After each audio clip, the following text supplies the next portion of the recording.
Premanandi. Haribo. Haribo.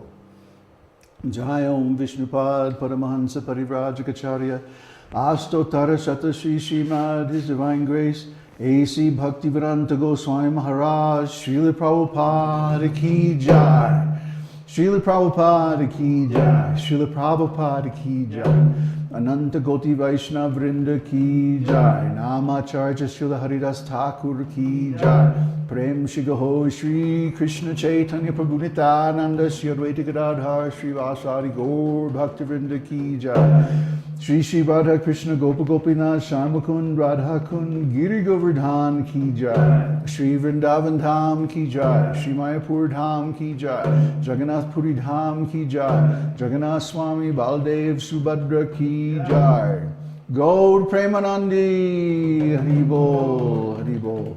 All glories to the assembled devotees, Hare Krishna. All glories to the assembled devotees, Hare Krishna. All glories to the assembled devotees, Hare Krishna. All glories to Sri Guru Gauranga, all glories to Srila Prabhupada, Hare Bo. Namam Vishnu Padaya Krishna Prasthaya Budale Shmati Bhaktivedanta Swami Namane Namaste Saraswati Devi Gauravani Pacharne Nirvishesha Srinivadi Paschatya Deshatarne. I never know what to say after kirtan. It's like, what is it? What more can you say?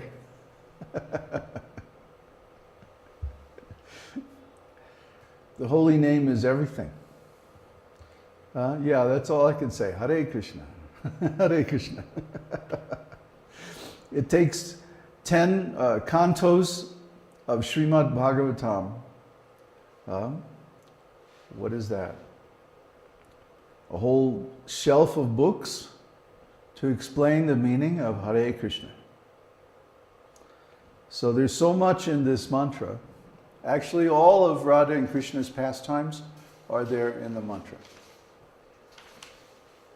The whole spiritual world, what to speak of the material world, that's like nothing compared to this mantra. All of Krishna's potencies are invested in his holy name. That's what Lord Chaitanya says. He says, my Lord, you have invested all your transcendental potencies in this holy name, and there aren't even any hard and fast rules for chanting it. But just imagine, in most yogic processes, there are many rules. For example, deity worship. Deity worship was the means of self-realization in the Dwapara Yuga.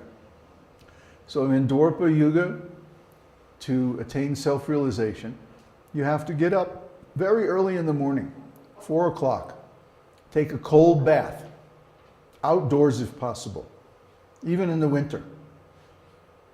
Then you have to put on clean cloth, go in the temple, perform achaman, and then precisely at the beginning of the Brahma Muhurta hour, 90 minutes approximately before sunrise, then you have to wake up the deities and perform certain worship, very elaborate ceremonial worship, using up to 64 different ingredients. And many, many prayers, many mantras, many mudras, holding your hand a certain way and this and that. Very elaborate worship. Almost no one today can perform this worship. Only a few people in India, or if they're specially trained up in temples, they can do it. But the average person cannot do it. They have neither the means, nor the knowledge, nor the patience, nor the inclination. In Treta Yuga, the process of self-realization was great sacrifices, enormous undertakings. Imagine everything that goes into a football game today, a huge stadium, a great arena, all kinds of elaborate security measures and people, keeping up the grounds and everything like that. All of that went into a great sacrifice in the Treta Yuga. Thousands of people, tens of thousands, hundreds of thousands would come. And they all had to be accommodated, they all had to be fed. There had to be sanitary facilities for all of them. And then in the arena itself, there was a huge fire altar. And the fire altar would be stocked with wood, and there would be all kinds of qualified brahmanas performing the sacrifice and chanting the mantras from the 4 Vedas. And by their mantras, the demigods would actually appear. They would pour tons of ghee into the fire, and the smoke would rise up and it would coalesce into the forms of the demigods by the power of the mantras. Nowadays, there are no qualified brahmanas to perform the ceremony. There are no qualified kshatriyas or kings to underwrite the ceremony, to support it financially. And even if you did give one of these huge sacrifices, who would come? Nobody understands the significance of them. So this path is also not workable in this day and time. Then in the Satya Yuga, the path was yogic meditation. People in those days lived up to 100,000 years. So they could sit down and go into trance and simply meditate for thousands of years and purify their minds like that. But try doing that today. It's not possible. It's not possible. There's no one to support the people in the forest. In those days, everything was pure. You could drink from the streams. Today, you try that, you get, all kinds of diseases. And not only that, fruit and other edibles, vegetables, and so on grew naturally without being planted. Today, that doesn't happen because it's Kali Yuga. There are no qualified kshatriyas, so the earth doesn't bring forth good fruits. That's the problem in Kali Yuga. So how do we get actual self-realization in this day and time? We chant the holy name of the Lord. Hare Krishna. That's what Hari Bol means. In case you didn't know, when you're saying Hari Bol means chant the name of the Lord. Hari. Hari means lion. Hari means thief. And of course, it's a name for the Supreme Lord. He takes away all of our sinful activities by his holy name. And he's a lion. He's very strong, very powerful. But he's also very loving and affectionate. Lions are like that. They have those two sides in their character. So we can approach the Lord by chanting his holy name very easily.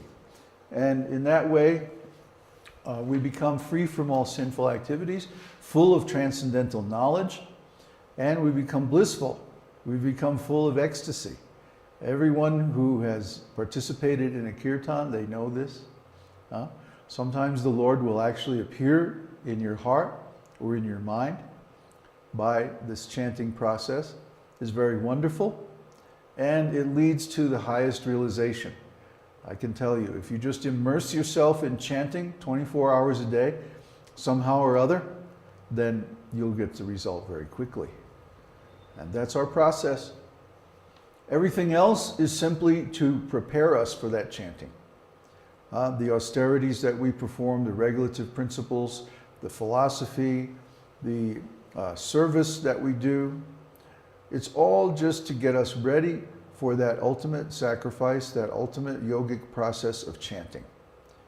And that's really the bottom line. Hare Nam, Hare Nam, Hare Nam eva kevala.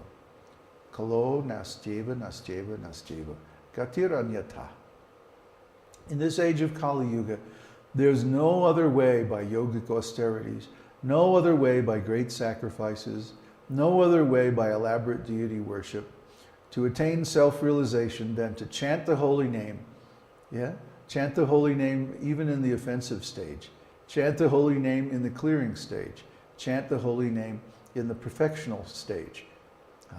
And this way you will certainly attain Kevala Bhakti, pure Bhakti. Bhakti without any mixture of karma, yoga, or jnana. That means fruitive activities, mystical powers, or speculative philosophical knowledge. Pure Bhakti means pure love. And so when we develop this pure love, we get the highest nectar that we've always been searching for. We've just been looking for it in the wrong place. So please chant this holy name. If you don't like the Hare Krishna mantra, chant some other mantra. There's thousands and thousands of holy names of God you can chant. The one that you have faith in, that's the one you should chant. Now, speaking of thousands of holy names, we are still studying the 1,000 holy names, Śrī Viṣṇusahasranāma. And today, we only got to do one verse this week because we got all busy with redesigning